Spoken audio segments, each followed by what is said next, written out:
Hi everyone, Vince with Boomer Electronics here. Hope you're all having a nice day. I recently got a hold of a less common item, an Atari Lynx. I've actually never held one of these or seen one this close, but here we are. This one was reported as having no power, so I'm gonna take a look at it, see what's wrong, and see what we figure out. So let's get into it. Here's the Atari Lynx I'm going to be working on. This was sold as having no power, and I'm kind of wondering if they didn't try putting a game in this when they were testing it. So I have a power jack here. I did notice this is very loose. I'll have to address that as well. If you try to power it on, nothing. But if you put a game in, which these need a game in order to power on, you do get power. With that said, brightness knob isn't doing anything. Can't see anything on the screen.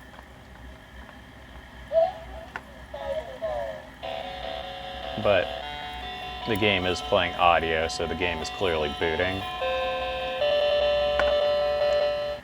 So this appears to be a video issue, a display issue that's going to need to be fixed. Also going to need to address this. I've already tested it with batteries. The batteries were working as well.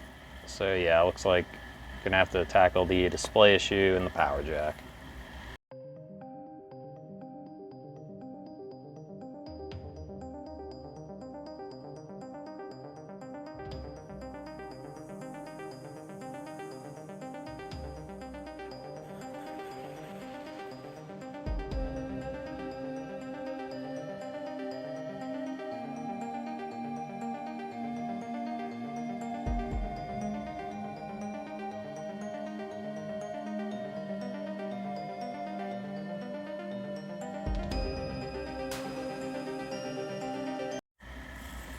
Here we are inside the Lynx.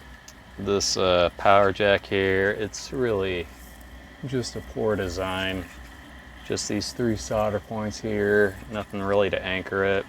So I'm gonna have to take this off, put some hot glue under it and around the sides. And hopefully this stays in place a bit better then. So regarding the contrast, I already took my ESR meter and checked all the capacitors in circuit. They all appear to be okay, so this does not appear to be any sort of capacitor issue. Then I went ahead and checked the contrast or brightness potentiometer itself. That's the volume actually. This one's the contrast. Okay, so let's try this again. So I got my probes there. Okay, again, a reading of 32 kilo ohms. And then if we rotate this knob, the reading is changing. So that's lowered all the way, getting down to around 40-ish ohms there. So that tells me that this knob is working and this isn't the reason why the brightness isn't adjusting. So that's where I'm at. I'm gonna have to just look into it a bit further and see if I can figure out this brightness issue. Well, you know it's pretty serious when I have to get the oscilloscope out. Fortunately, this one's not looking very good. So down here over on the video pins, there's several in particular where we're not getting pulses when we should be. We're just getting stuck high mostly, it looks like. So here's the 5 volts coming in. That's fine. I don't remember what this one is exactly, but we're pulsing here. That's pin 3. That looks fine. Pin 4 is where we start having issues. This is supposed to be some kind of pulse, and it's just stuck high. Same with pin 5, 6, 7. I think pin 8's okay. Yeah, I think pin 8's supposed to look something like that. I think it's related to the contrast wheel. Pin 9, we have nothing. That should be getting pulses there as well. I believe that's a horizontal sync, if I'm not mistaken. Actually, this one, pin 10, might be, and we're stuck high. And then I also believe the vertical sync, we're getting nothing. I'm just trying to find it. Yeah, I believe this pin over here should be the vertical sync, getting nothing here. Same thing with or without the screen connected. I looked through the schematics for this board, or this revision I should say, the Lynx 2.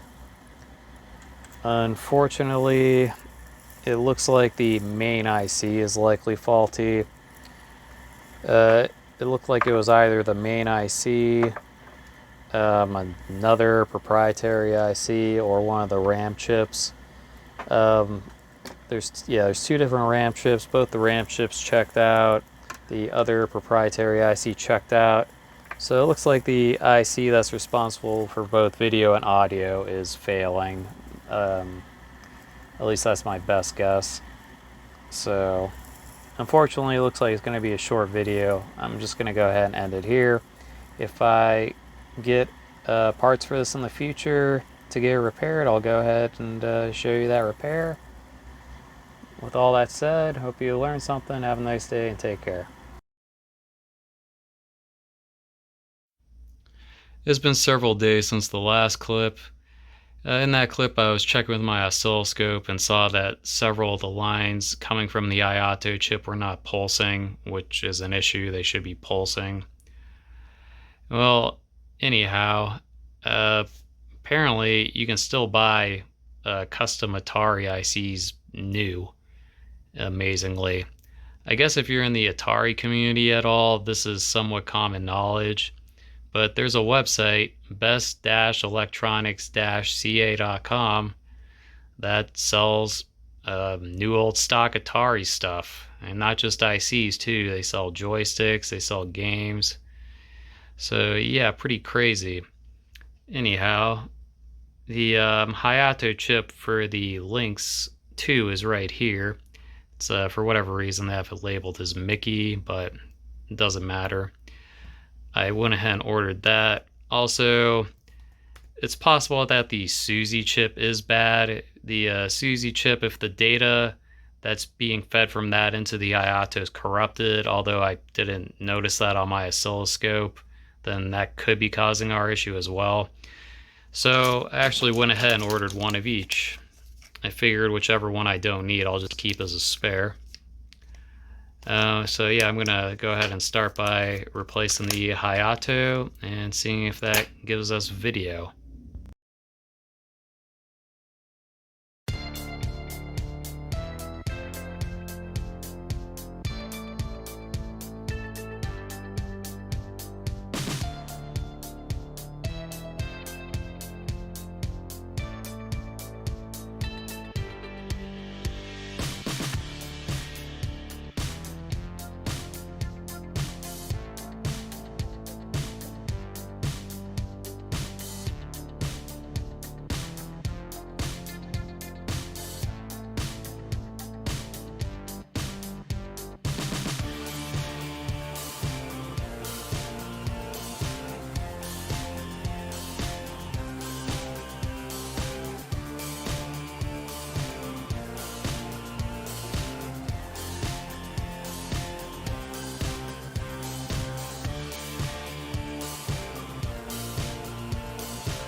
Okay, got that new Hayato chip soldered on, verified everything looked okay under the microscope and with my multimeter. So now I'm going to go ahead and power it on and see what happens. So let's check it out.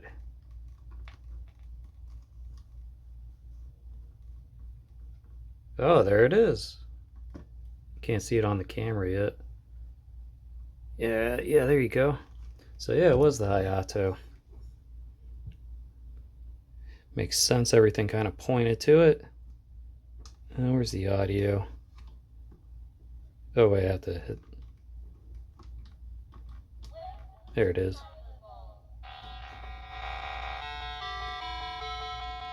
Nice.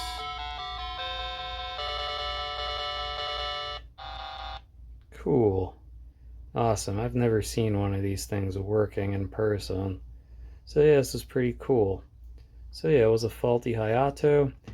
The Suzy chip, which I got as well, that's kind of known to be a failure point in these things. So having a new one on hand is nice. I'm not mad about that. I'm actually kind of happy the Hayato was bad. That from my research, it seems less likely the Hayato goes bad. So this worked out perfectly. So I'm going to go ahead and get this fully reassembled back together and give it a final test on camera.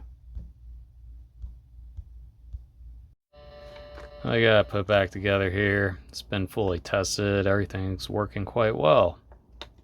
Even the lefty feature here. So you hold on this, hit this, and if you're a lefty,